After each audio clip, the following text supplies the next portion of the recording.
찬송가 312장 찬송드립니다. 찬송가 312장입니다.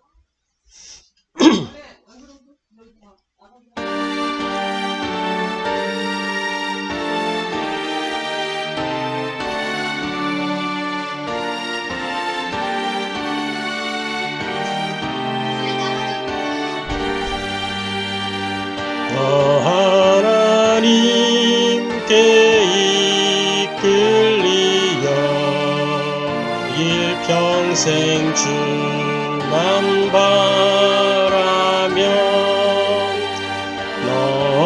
어려울 때 힘 주시고 언제나 지켜주시리. 주 크신 사랑 믿는 자 그 반석 위에 서리라. 너 설레는 맘 가다듬고 희망 중 기다리면서 은혜로우신 주의 뜻과 사랑에 만족하여라. 우리를 불러주신 주 마음에 소원하신다. 주 찬양하고 기도하며 내 본분 힘써 다하라. 주 약속하신 모든 은혜 내게서 이루어지리라. 참되고 의지하는 자 주께서 기억하시리.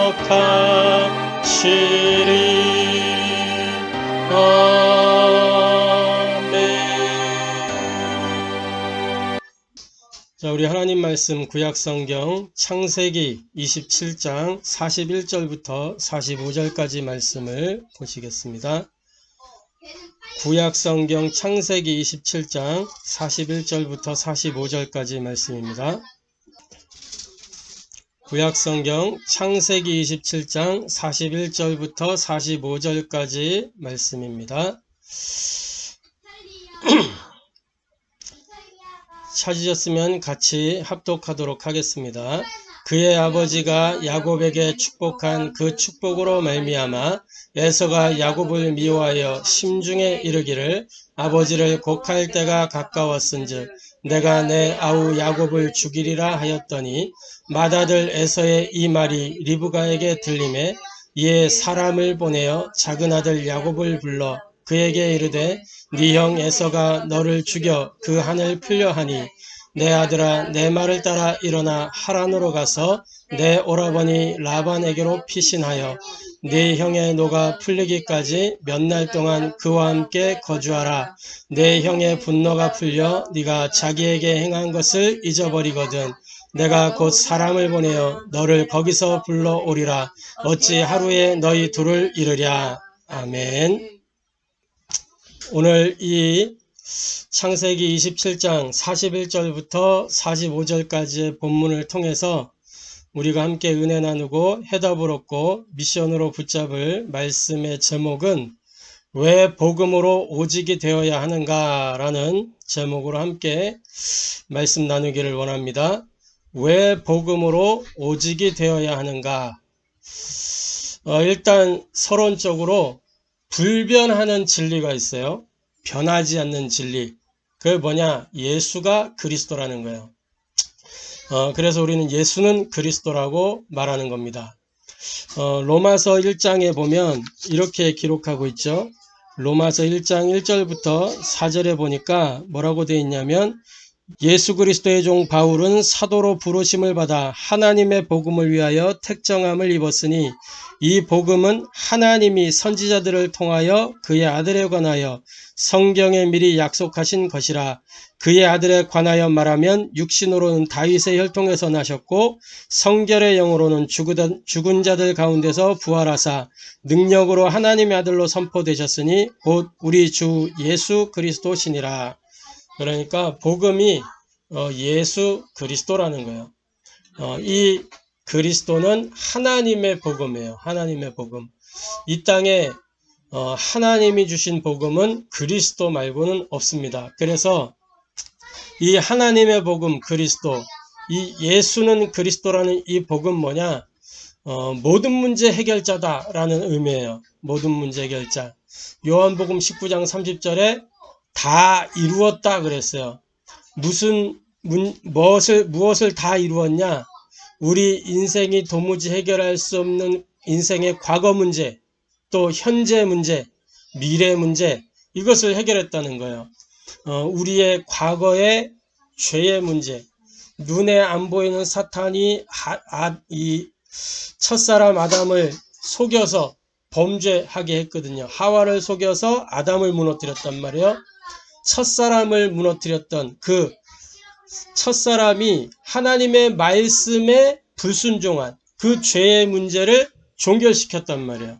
히브리서 9장 12절에 더 이상 양이나 송아지의 피로 하지 아니하고 자기 피로 단번에 영원히, 우리 예수님의 피로 단번에 영원히 조금도 모자라지 않고 충분하게 인생의 모든 죄의 문제를 해결하셨다. 그래서 로마서 8장 1절 2절에 보면 누구든지 이 그리스도 예수 안에 있는 자에게는 결코 정죄함이 없다 그랬어요. 예수 안에 있는 생명의 성령의 법이 너를 죄와 사망의 법에서 해방하였다 그랬단 말이에요. 그러니까 우리의 모든 이 과거 문제가 종결됐다. 그리고 현재 지금도 사탄은 지금도 사람을 속이고 있거든요. 우리를 속이고 있단 말이에요. 지금 이 시간 예배 드릴 때에도 우리의 생각과 마음과 감정과 환경을 파고 들어와서 자꾸만 속이는 거예요. 예배를 통해서 말씀에 집중하지 못하도록, 또 예배를 통해서 하나님께 집중하지 못하도록 속인단 말이죠. 그래서 이 사탄, 현재 역사하는 이 사탄의 문제를 해결하셨다. 요한일서 3장 8절에 하나님의 아들이 나타나신 것은 마귀의 일을 멸하려 하심이니라. 현재 역사하고 있는 마귀의 일을 해결하셨다. 그리고 우리의 모든 미래를 완전히 보증하셨어요. 특히 무엇이냐? 지옥의 문제를 해결하셨어요. 인생은 누구나 한 번 죽는 것은 사람에게 정하신 것이요 그 후에는 심판이 있다 그랬는데, 하나님 안 믿고 마귀 따라다니던 사람은 그 심판을 통해서 지옥으로 간단 말이에요. 근데 요한복음 5장 24절에 보니까 뭐라고 되어 있냐면 이렇게 기록하고 있어요. 내가 진실로 진실로 너희에게 이르노니 내 말을 듣고 또 나 보내신 이를 믿는 자는 영생을 얻었고 심판에 이르지 아니하나니 사망에서 생명으로 옮겼느니라. 어디로 갔다고요? 사망에서 생명으로 옮겼느니라. 심판에 이르지 않는다고요. 누구든지 한 번 죽는 것은 사람에게 정하신 것이요 심판받게 돼 있는데, 하나님의 자녀가 되면 심판에서 면제된단 말이에요. 심판받지 않는단 말이에요. 자, 왜 그러냐? 히브리서 10장 20절 말씀에 보니까 이렇게 기록합니다. 우리 주님이 십자가에서 못 박혀 피 흘려 죽으실 때, 이 성소의 휘장이 성소와 지성소 사이를 딱 가로막고 있는 이 휘장이 예수님이 십자가에 피 흘려 죽으실 때 위로부터 아래로 찢어졌다면 반으로. 그 말은 무슨 말이냐? 이제 성소에서 지성소로 누구나 들어갈 수 있다. 전에는 이 대제사장만 1년에 한 번 들어갈 수 있었어요. 그것도 대속죄일 날. 그것도 아주 두려움에 떨면서 들어갔단 말이에요. 죄가 있으면 하나님께로 나아갈 수 없기 때문에. 그런데 우리 주님이 이 죄의 문제를 해결하시고 하나님 만나는 길을 여신 거예요. 새롭고 산 길을 열어주셨다. 그래서 요한복음 14장 6절에 예수께서 이르시되 내가 곧 길이요 진리요 생명이니 나로 말미암지 않고는 아버지께로 올 자가 없느니라. 그렇게 말씀하셨어요. 그래서 이 복음은 모든 문제 해결이다. 그리고 이 예수는 그리스도라는 이 복음은 우리 인생 모든 능력의 원천이에요. 요한복음 1장 12절에 영접하는 자 곧 그 이름을 믿는 자들에게는 하나님의 자녀가 되는 권세를 주신다고 그랬어요. 하나님의 자녀가 되면 어떤 축복이 임하냐? 보좌의 축복이 임하는 거예요. 내 안에 하나님의 성령이 들어오셔서 내주하시고 나의 주인이 되셔서 내가 하나님의 성전이 된 거예요. 하늘의 보좌가 내게 임해서 보좌의 축복을 누리게 되고 보좌의 배경을 누리게 되는 겁니다. 그 능력의 원천이에요, 이게. 자, 그래서 어떻게 되느냐? 하나님의 자녀에게는 시공간 초월의 능력이 임하게 되어 있는 거예요. 마태복음 16장 19절에 내가 천국 열쇠를 내게 주리니 이 천국 열쇠가 예수 그리스도 그 이름이란 말이에요. 이 천국 열쇠를 가지고 이 그리스도의 이름을 가지고 기도할 때 흑암 세력이 무너지고 이 그리스도의 이름 가지고 기도할 때 하늘의 천사가 움직인단 말이에요. 할렐루야. 그리고 이 우리 안에 그리스도께서 임하시면 237 빛의 역사가 임하게 되는 겁니다. 마태복음 28장 18절부터 28절에 뭐라고 기록하고 있냐? 이렇게 기록해요. 예수께서 나와 말씀하여 이르시되 하늘과 땅의 모든 권세를 내게 주셨으니 하늘과 땅의 모든 권세를 그리스도신 예수님이 갖고 계신데 이 그리스도신 예수님이 지금 어디에 계시는 거예요? 내 안에 나와 함께 하늘과 땅의 모든 권세로 나와 함께 계신단 말이에요. 그래서 237 빛의 역사가 임하게 되어 있는 거예요. 이 하늘과 땅의 모든 권세는 왜 주시냐? 너희는 가서 모든 민족을 제자로 삼아 아버지와 아들과 성령의 이름으로 세례를 베풀고 내가 너희에게 분부한 모든 것을 가르쳐 지키게 하라. 이 일을 위하여 하늘과 땅의 모든 권세로 함께 하시는 겁니다. 사도행전 1장 8절에 오직 성령이 너희에게 임하시면 너희가 권능을 받고 예루살렘 온 유다 사마리아 땅까지 이르러 내 증인이 되리라 하셨거든요. 그래서 능력의 원천이다. 복음은. 복음을 가지고 있으면 모든 능력이 다 주어지고 모든 능력을 누릴 수가 있게 되는 것입니다. 그래서 이 복음을 가진 교회는 어떤 축복을 받았냐? 마태복음 16장 18절에 이렇게 기록하고 있습니다. 또 내가 네게 이르노니 너는 베드로라. 내가 이 반석 위에 내 교회를 세우리니 음부의 권세가 이기지 못하리라. 복음 가진 교회는 예수님이 직접 세워가십니다. 복음 가진 교회에 흑암 세력이 역사할 수가 없어요. 이 복음 가진 교회는 플랫폼이에요. 플랫폼. 복음으로 모두를 살리는 플랫폼. 들어오기만 하면 치유되고 회복되고 변화받는 플랫폼. 그래서 이 237의 플랫폼이 교회예요. 자, 그리고 복음 가진 교회는 파수대입니다. 파수대는 뭐예요? 군인들이 보초소는 군무대, 지켜보는 거란 말이에요. 적이 오나 안 오나, 누가 나쁜 사람이 들어오나 안 오나, 이런 거를 감시하는 감시초소가 파수대, 파수망대. 그러면서 어떤 이렇게 소식을 누가 들어오면 횃불을 켜서, 옛날에는 횃불을 켰어요. 지금은 이렇게 신호를 주는 거죠. 뭐냐? 구원을 이야기한 구원을. 복음 가진 교회는 복음으로 모든 사람을 살리고 구원하여 치유하고 회복시키고 변화시키는 그 일을 하는 것이 교회예요. 그러면서 이 복음 가진 교회는 안테나입니다. 안테나는 뭐예요? 소식을 받고 전달하는 현장에 복음이 필요하기 때문에 그 복음을 전하는 역할 하는 거예요. 하나님의 나라의 복음을 받아서 현장에 전달하는 교회. 이게 교회예요. 복음 가진 교회는 이 일을 하는 겁니다. 저와 여러분이 교회예요. 그래서 이 일을 하는 거예요. 우리 현장에 특히 우리의 후대들이 가장 뭐가 필요하냐? 복음이 필요하기 때문에 지금 어려서부터 디모데는 성경을 알았는데 우리의 아이들은 어려서부터 다른 거를 자꾸 접한단 말이에요. 막 세상 문화를 접하고 그렇기 때문에 하나님보다 세상을 더 빨리 알아요. 하나님으로 만족함이 없어요. 어린아이들에게. 이 아이들에게 복음이 필요하단 말이에요. 그래서 그 아이들이 현장의 영적 서밋으로 세워지도록, 그리고 237 치유 서밋, 이 일을 하는 것이 복음 가진 교회의 사명입니다. 그래서 오늘 이 서론의 말씀을 우리가 담아두고 말씀을 받았으면 좋겠습니다. 본론적으로 그러면 왜 복음으로 오직이 되어야 되느냐? 일단 첫째로 하나님의 언약과 시간표입니다. 하나님의 언약은 변하지 않아요. 영원한 말씀이에요. 영원해요. 이사야 40장 8절에 보면 이렇게 기록하고 있어요. 뭐라고 기록하냐? 풀은 마르고 꽃은 시드나 우리 하나님의 말씀은 영원히 서리라 하라. 하나님의 말씀은 영원하다. 이 세상의 모든 것은 유한한데 하나님의 말씀은 영원하다. 그리고 베드로전서 1장 24절부터 25절에 보니까 이렇게 기록하고 있어요. 그러므로 모든 육체는 풀과 같고 그 모든 영광은 풀의 꽃과 같으니 풀은 마르고 꽃은 떨어지되 오직 주의 말씀은 세세토록 있도다 하였으니 너희에게 전한 복음이 곧 이 말씀이니라. 구약에 했던 말씀을 베드로가 인용을 해서 얘기하는 건데 우리가 읽었던 말씀이죠. 그 말씀을 다시 인용해서 얘기하는 거예요. 근데 뭐요? 말씀은 불변하다 이 얘기예요. 주의 말씀은 세세토록 있으되 불변하단 말이에요.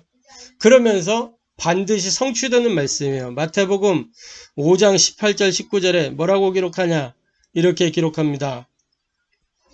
진실로 너희에게 이르노니 천지가 없어지기 전에는 율법의 1.1획도 결코 없어지지 아니하고 다 이루리라. 그러므로 누구든지 이 계명 중에 지극히 작은 것 하나라도 버리고 또 그같이 사람을 가르치는 자는 천국에서 지극히 작다 일컬음을 받을 것이요 누구든지 이를 행하며 가르치는 자는 천국에서 크다 일컬음을 받으리라. 말씀이 어떻게 된다고요? 천지가 없어지기 전에는 율법의 1.1획도 결코 없어지지 아니하고 다 성취된다라는 거. 반드시 성취된다. 하나님의 언약은 영원하고 불변하고 성취된다. 자, 그러면 이 언약은 성취되는데 언제 성취되냐? 하나님의 시간표에 따라 성취되는 거예요. 그래서 하나님의 시간표는 우리가 알 수가 없어요. 어느 날 임하는 거예요. 어느 날. 우리가 예수 그리스도의 복음을 어느 날 알게 됐어요. 하나님이 우리에게 은혜 주셔서 알게 된 거예요. 그걸 보고 하나님의 절대 주권 그러는 거예요. 우리는 알 수 없어요. 근데 하나님은 우리를 창세전부터 영세전부터 구원하시기로 예정하시고 그 일을 이루시기 위해서 간섭해 나가시는 거예요. 그래서 만남을 주시고 사건을 주시고 또 그 장소에 가도록 하시고 그 시간을 허락하시는 거예요. 만남, 사건, 장소, 시간. 이 속에서 하나님이 주권을 가지고 역사하신단 말이에요. 그래서 우리는 시계를 차고 있지 시간을 차고 있지 않아요. 이 시간은 누구 거예요? 하나님의 것이에요. 그래서 하나님이 천지를 창조하실 때에 어떻게 하셨냐? 태초에 천지를 창조하시느라 시간과 공간을 하나님이 다 만드셨어요. 그래서 하나님은 시공간의 주인이에요. 그렇기 때문에 하나님은 시공간을 초월할 수 있는 능력이 있는 거예요. 마귀는 영물이긴 하지만 영적인 존재이긴 하지만 마귀는 피조물이란 말이에요. 원래 천사였어요. 타락했어. 그래가지고 마귀가 됐잖아요. 그래서 마귀는 시공간 초월할 수 있는 능력이 없어요. 아무 능력이 무능한 존재 하나님 앞에서는. 눈에 안 보이니까 마귀가 우리보다 좀 어떻게 보면 우리 눈에 안 보이니까 마귀를 볼 수가 없으니까 자꾸 우리가 속아서 그렇지 마귀 별거 없어요. 우리와 같은 영적 존재고 피조물이란 말이야. 그리스도의 이름으로 꺾으면 꺾이게 되어 있어요. 자, 그래서 어느 날 하나님의 주권으로 하나님의 시간표는 오게 된다. 근데 어떻게 임하냐? 말씀의 흐름을 따라 하나님의 시간표가 임하는 거예요. 말씀의 흐름을 따라. 로마서 16장 25절 27절에 뭐라고 되어 있냐? 영세전부터 감추었다가 이제 나타나신 바 되었다. 뭘? 언약의 흐름을 따라. 하나님의 시간표가 되어서. 근데 이것이 영원한 세세 무궁토록 있을지어다. 그랬죠. 그래서 하나님의 시간은 언제나 현재입니다. 그래서 하나님의 시간표는 언제나 오늘, 언제나 지금, 언제나 여기가 하나님의 시간표예요. 이것을 기억하고 그 응답은 영원한 응답입니다. 오늘 지금 여기가 하나님의 시간표인데 그 응답은 영원한 거예요. 창세기 12장 1절부터 3절 아브라함에게 하나님이 언약을 주셨어요. 그 언약이 이삭에게 바톤으로 넘어갔어요. 창세기 12장 1절부터 3절에 뭐라고 되어 있습니까? 이렇게 되어 있죠. 여호와께서 아브라함에게 이르시되 너는 너의 고향과 친척과 아버지의 별 떠나 내가 네게 보여줄 땅으로 가라. 내가 너로 큰 민족을 이루고 네게 복을 주어 내 이름을 창대하게 하리니 너는 복이 될지라. 너를 축복하는 자에게는 내가 복을 내리고 너를 저주하는 자에게는 내가 저주하리니 땅의 모든 족속이 너로 말미암아 복을 얻을 것이라 하신지라. 하나님이 아브라함에게 씨와 땅을 약속하셨어요. 자, 그것이 창세기 26장 가니까 이삭에게도 똑같이 그 언약이 계승되는 거예요. 26장 1절부터 5절 사이에 보니까 이렇게 기록하고 있습니다. 아브라함 때 첫 흉년이 들었더니 그 땅에 또 흉년이 들매 이삭이 그랄로 가서 블레셋 왕 아비멜렉에 이르렀더니 여호와께서 이삭에게 나타나 이르시되 애굽으로 내려가지 말고 내가 네게 지시하는 땅에 거주하라. 이 땅에 거류하면 내가 너와 함께 있어 네게 복을 주고 내가 이 모든 땅을 너와 네 자손에게 주리라. 내가 네 아버지 아브라함에게 맹세한 것을 이루어 네 자손을 하늘의 별과 같이 번성하게 하며 이 모든 땅을 네 자손에게 주리니 네 자손으로 말미암아 천하 만민이 복을 받으리라. 이는 아브라함이 내 말을 순종하고 내 명령과 내 계명과 내 율례와 내 법도를 지켰음이라 하시니라. 이삭에게 언약이 계승되어 자, 그런데 이 언약이 누구에게 전달되냐? 야곱에게도 전달됩니다. 창세기 27장 28절 29절에 하나님은 하늘의 이슬과 땅의 기름짐이며 풍성한 곡식과 포도주를 네게 주시기를 원하노라. 만민이 너를 섬기고 열국이 네게 굴복하리니 내가 형제들의 주가 되고 네 어머니의 아들들이 네게 굴복하며 너를 저주하는 자는 저주를 받고 너를 축복하는 자는 복을 받기를 원하노라. 이삭이 야곱에게 축복하는 내용이야. 하나님의 복을 이삭이 야곱에게 전달하는 내용입니다. 언약이 전달된 거죠.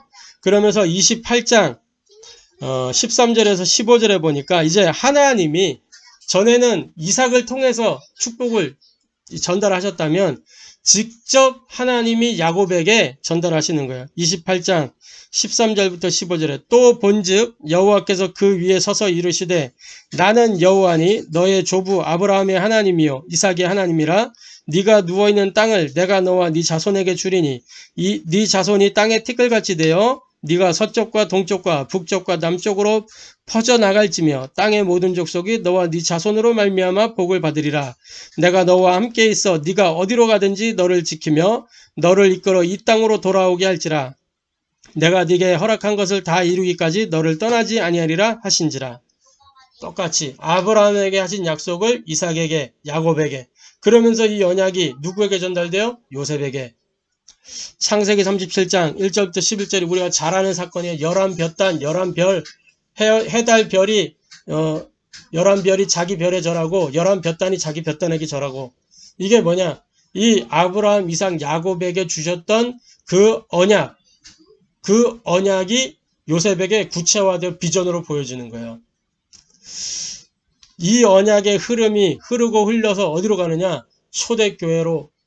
초대교회를 통해서 로마가 복음화 되어졌어요. 그런데 로마에서 복음이 변질되기 시작해서 그때 나온 게 중세교회예요. 이 교황을 우두머리로 해가지고 교황의 말이 성경보다 더 위에 있게 되는 이런 이상한 일이 벌어지게 됐을 때 하나님이 개혁교회를 통해서, 종교개혁을 통해서 개혁교회를 일으키시고 그 개혁교회를 통해서 복음을 회복하시고 말씀을 회복하시고 하셨단 말이죠. 그러면서 여러 이제 교회사의 흐름을 통해서 개혁운동들이 막 일어났어요. D.L. 무디라든지 뭐 찰스 핀이라든지 여러 웨슬레라든지 이런 사람들을 통해서 여러 각성운동, 부흥운동들이 막 일어났어요. 그러나 올바른 하나님이 원하시는 하나님 나라 일을 이루는 이런 복음운동이 회복되지를 않았단 말이에요. 그래 이때에 하나님이 우리 다락방 운동을 통해서 이 시대에 예수가 그리스도라는 원색 복음을 회복하시고 이 복음을 통해서 하나님이 이제 하나님의 남은 자, 하나님이 남길 자, 하나님의 남은 자, 남을 자, 이 렘넌트들을 일으켜 세우시는 렘넌트 시대를 여신 거예요. 그래서 제1RUTC는 뭐냐?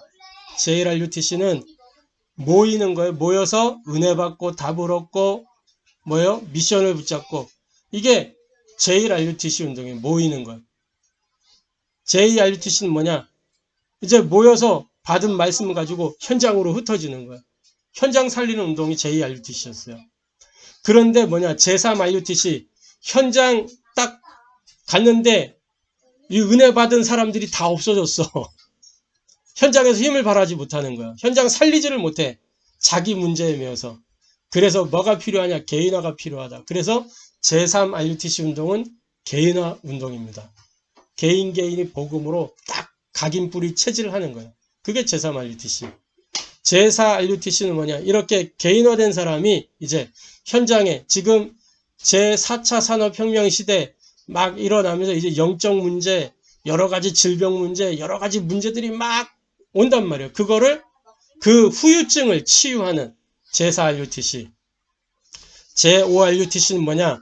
이 복음운동을 끝까지 변질시키지 않고 지속할 그 차세대 지도자들을 세우는 운동이 제5RUTC 운동이에요. 렘넌트 시대가 이렇게 열린 거예요. 자, 그래서 하나님의 언약과 시간표, 우리가 복음이 오직 돼야 되는 이유는 하나님의 언약이 있기 때문에, 하나님의 시간표이기 때문에 그렇습니다. 자, 두 번째로, 그런데 오늘 본문에 보니까 누가 나와요? 4명의 인물들이 나와요. 오늘 본문에 우리가 읽지는 않았어요. 27장 1절부터 보면 4사람이 등장해요. 야곱과 이삭과 리브가, 야곱과 에서가 등장을 해요. 이삭과 리브가, 야곱, 에서, 이 4인물을 통해서 우리가 볼 거는 뭐냐? 언약을 놓친 인생이 어떻게 되는가? 복음을 놓친 인생이 어떻게 되는가? 언약인 복음이거든요. 이 복음 놓친 인생. 이삭 언약을 받은 사람인데 언약을 놓쳐버렸어요. 리브가가 언약의 가정을 입었는데 언약을 놓쳤단 말이에요. 그 후대들이 언약으로 양육되지 못했어요. 언약을 놓친 인생. 어떻게 됐냐? 이삭은요, 아브라함의 아들이에요. 그래서 모리아산에서 그 복음이 각인되는 그 체험까지 했던 사람이에요. 그런데 뭐 했냐? 그리고 이제 하나님으로부터도 직접 계시를 받았어요. 그 너를 통해서, 네 후손을 통해서 큰 민족을 이룰 것이고 이 땅을 줄 것이다. 그리고 이제 태중에 장자, 작은 자가 큰 자를 섬기리라. 어린 자가 큰 자가 작은 자를 섬기리라. 작은 자가 큰 자를 섬기는 게 아니고 큰 자가 작은 자를 섬기리라. 이렇게 하나님 말씀하셨단 말이에요. 직접 계시를 받았음에도 믿지 못했어요. 그래서 어떻게 됐냐?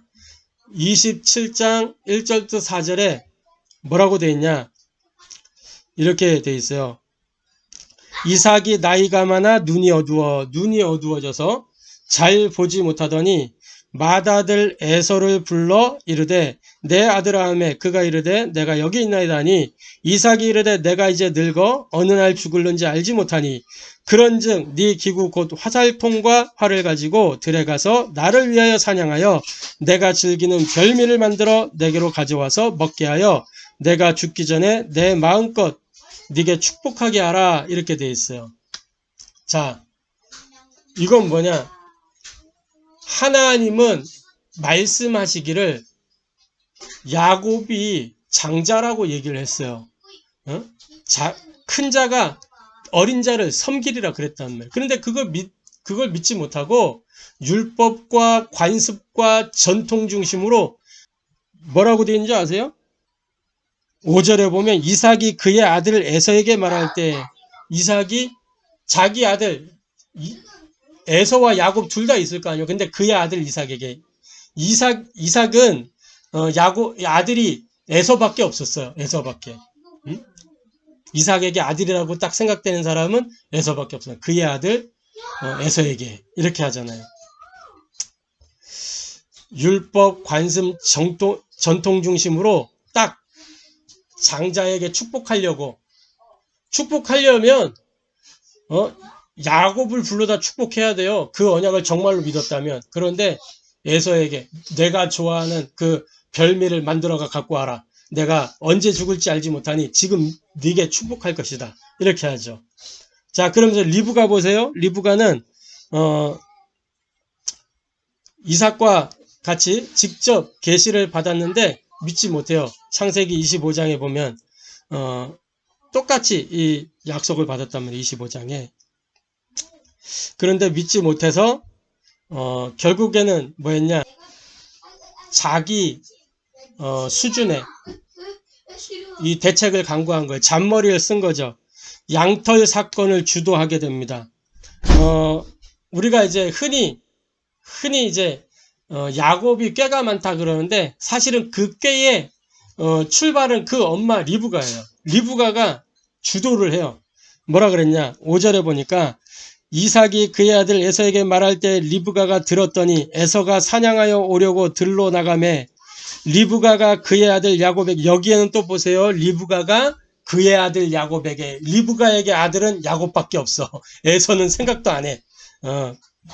그의 아들 야곱에게 말하여 이르되 네 아버지가 네 형 에서에게 말씀하시는 걸 내가 들으니 이르시기를 나를 위하여 사냥하여 가져다가 별미를 만들어 내가 먹게 하여 죽기 전에 여호와 앞에 네게 축복하게 하라 하셨으니 그런즉 내 아들아 내 말을 따라 내가 네게 명하는 대로 염소떼에 가서 거기서 좋은 염소 새끼 2마리를 내게로 가져오면 내가 그것으로 네 아버지를 위하여 그가 즐기시는 별미를 만들리니 네가 그것을 네 아버지께 가져다 드려서 그가 죽기 전에 네게 축복하시기 위해 잡수시게 하라 이렇게 돼 있어요.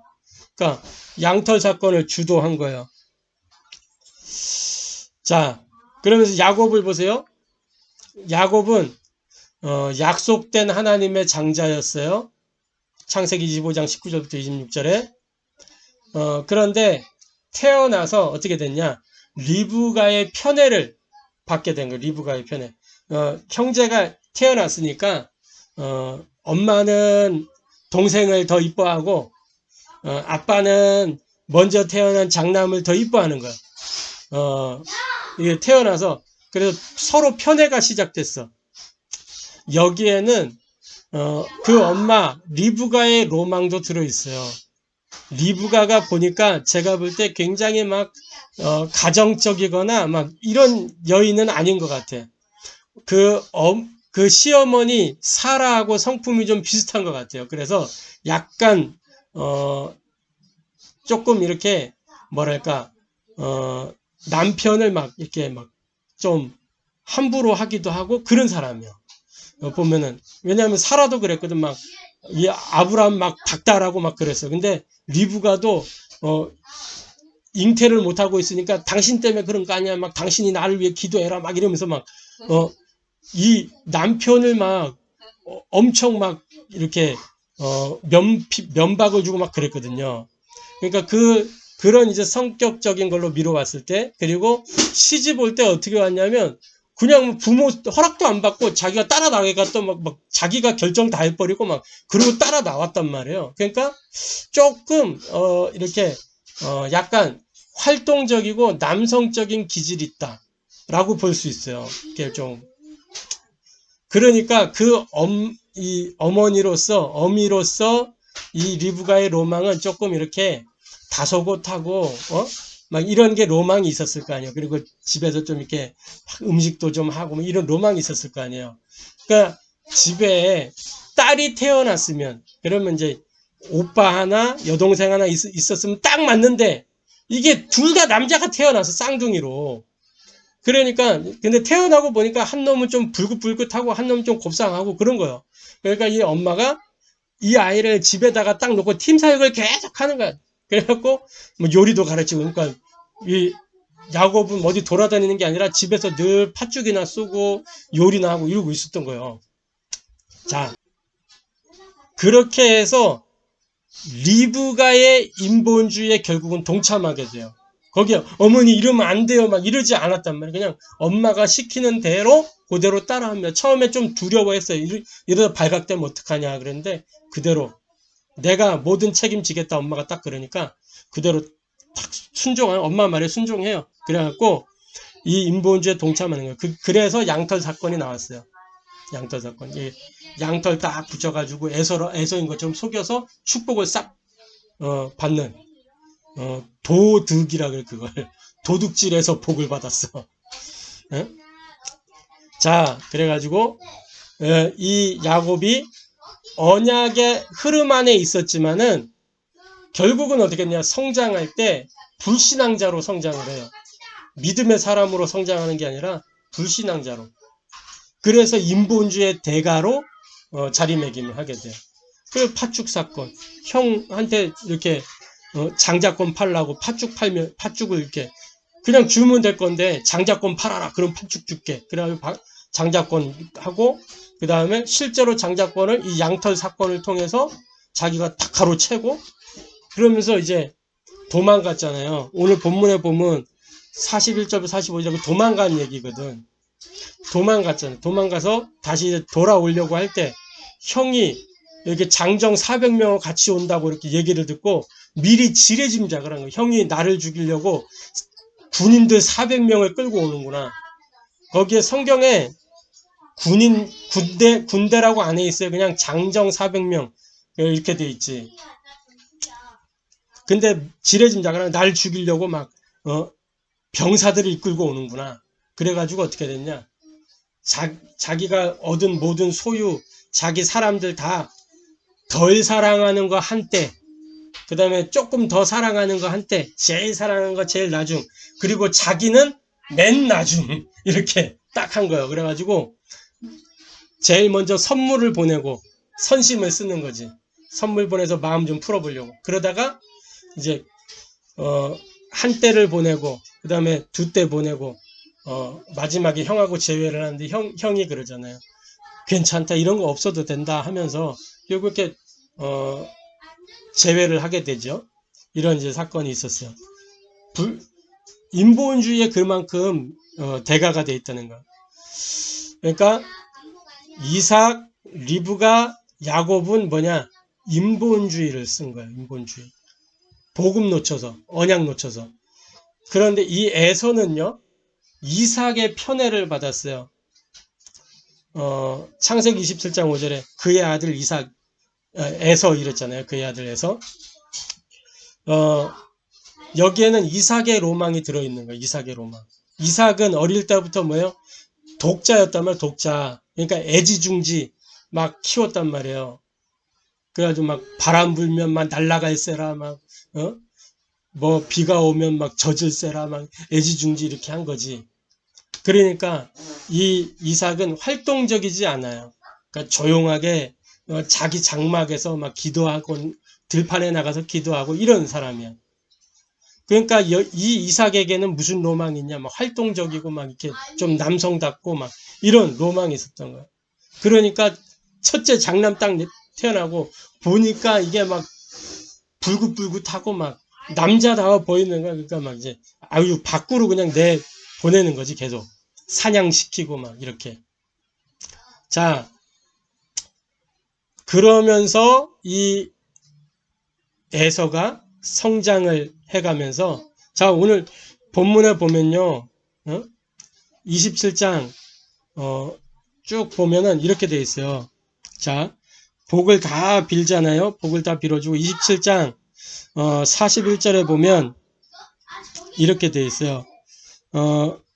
그의 아버지가 야곱에게 축복한 그 축복으로 말미암아 에서가 야곱을 미워하여 심중에 이르기를 아버지를 곡할 때가 가까웠은즉 내가 내 아우 야곱을 죽이리라 하였더니, 하나님의 뜻이 분명한데도 불구하고 뭐였냐, 광분해가지고 발작을 하잖아요. 아니 모든 것의 주권이 누구에게 있어요? 하나님께 있어요. 하나님께 있는데 자기가 이렇게 아버지가 축복해 주겠다고 비록 얘기했지만은 그 사이에 일이 벌어졌어요. 그 일이 되게 한 거는 누구냐? 하나님이셔. 하나님이신데 그거를 인정하지 않고 나 축복을 못 받았고 저놈이 내 축복을 빼앗아갔다. 그래서 나는 저놈을 죽이리라. 이렇게 된 거예요. 하나님의 뜻인데도 불구하고 자기 그 분을 못 이겨서 광분해서 발작을 하죠. 결국 이 에돔은 믿음의 가정에서 태어났지만 불신자로 성장을 했어요. 그게 에돔 족속이거든요. 에돔 족속의 첫 조상이 누구냐? 에서란 말이에요.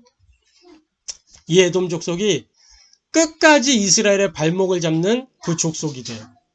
출애굽했을 때도 그렇고 그렇게 돼 있어요. 자,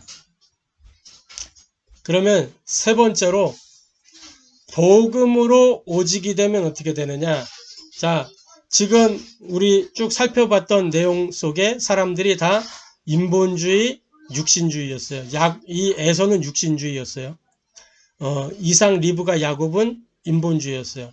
복음으로 오직이 되면 어떻게 되느냐? 인본주의에서 신본주의로 전환되게 됩니다. 예를 들어 이 베드로의 인생 한번 살펴보세요. 베드로는요.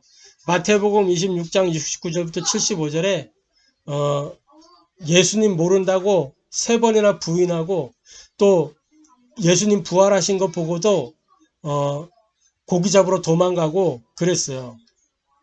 그 소식을 듣고도 도망갔어요. 그러니까 자기 사람 중심으로 생각을 하는 거예요. 그런데 이 베드로가 어떻게 됐어요?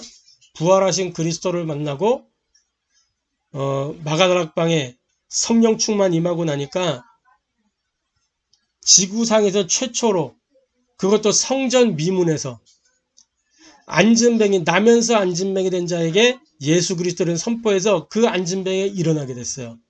이 사건으로 말미암아 베드로가 종교재판장에 서게 됐단 말이에요. 종교재판 법정에. 그때 한 말이 있어요. 천하 사람 중에 구원할 만한 다리를 우리에게 주신 일이 없음이니라. 그러면서 내가 사람의 말 듣는 게 옳으냐 하나님 말 듣는 게 옳으냐 우리는 보고 들은 것을 말하지 않을 수 없다. 이만큼 신본주의. 그러면서 이 복음으로 오직이 되면 어떻게 되느냐? 육신주의가 아니라 하나님 나라 중심으로 바뀌는 거예요. 영적 세계 중심으로 살게 된단 말이에요. 영적 세계 중심으로. 그 대표적인 인물이 바울이에요. 바울은 율법의 의로는 흠이 없는 자였어요. 말이 좋아 율법이지 율법의 의로 흠이 없는 거지. 그게 다 육신주의예요. 종교생활 다 육신주의란 말이에요. 육신주의. 사도행전 8장 1절에 스데반이 죽을 때 그 스데반의 죽음을 당연하게 생각했어요. 그래서 거기서 증인으로 서 있었단 말이에요. 9장 1절 2절에 다메섹으로 예수 믿는 자를 잡아 죽이려고 공문을 받아가지고 가는 중이었어요. 그런 사람이 부활하신 그리스도를 만나서 어떻게 바뀌었냐? 하나님의 택한 그릇이 됐어. 이방인과 임금들과 이스라엘 자손들을 위하여 택한 그릇이다. 그러면서 성령 인도받기 위해서 집중하는 사람이 됐고 성령의 인도받아서 현장을 다니는 사람이 됐고 문이 막힐 때 기도하다가 하나님의 사인을 보고 인도받는 그런 사람이 됐단 말이에요. 문제 오고 어려움이 오고 감옥에 갇히게 됐을 때에 감옥 안에서 뭐 방법 쓰지 않고 오로지 하나님 바라보면 찬양했어요. 그때 옥문이 열리게 됐고 그럼에도 불구하고 우리 같으면 하나님 역사하셨구나 그러고 탁 나갈 텐데 그러지 않고 거기에서도 하나님 계획을 찾은 거예요. 보니까 간수장이 자기가 죽을까봐 두려워 떨고 있는데 왜냐하면 이 로마에서는 죄수들이 도망하면은 간수장 죽는단 말이에요.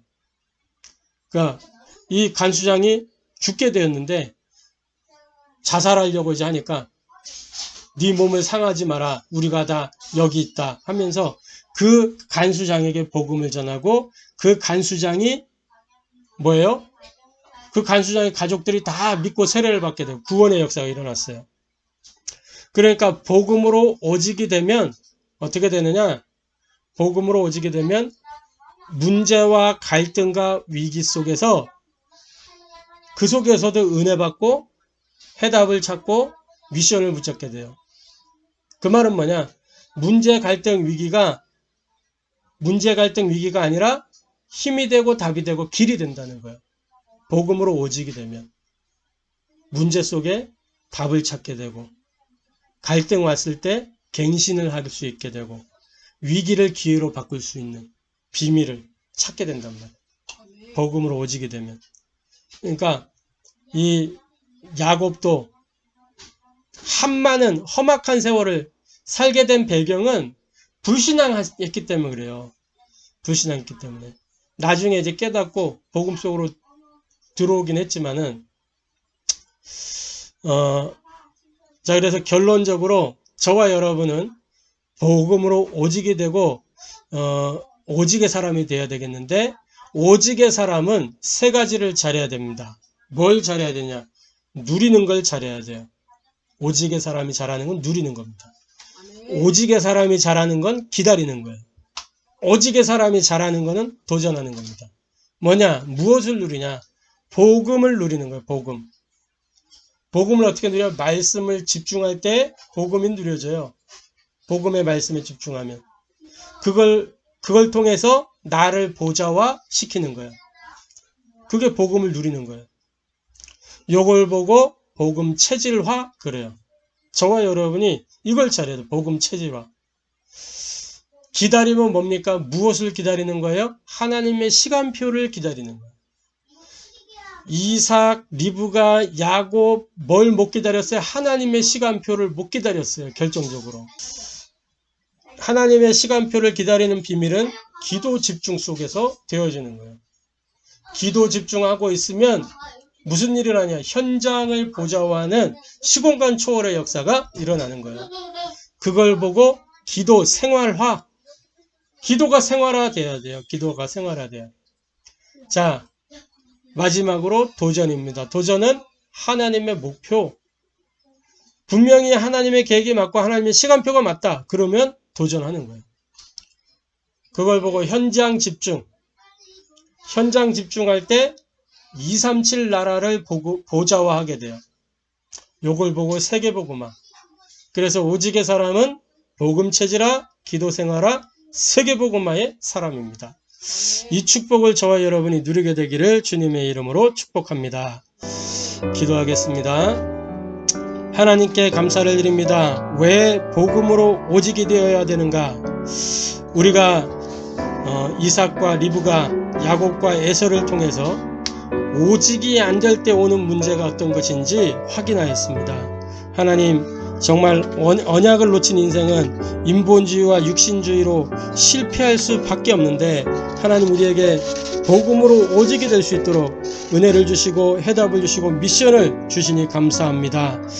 정말 오직의 사람이 잘해야 될 이 세 가지, 복음을 누리고 하나님의 시간표를 기다리며 하나님의 목표를 향하여 도전하는 그 복음 체질화, 기도 생활화, 세계복음화의 응답, 말씀 집중과 기도 집중과 현장 집중의 삶이 되어지도록 성삼위 하나님께서 역사하여 주옵소서. 살아계신 주 예수 그리스도의 이름으로 기도하옵나이다. 아멘.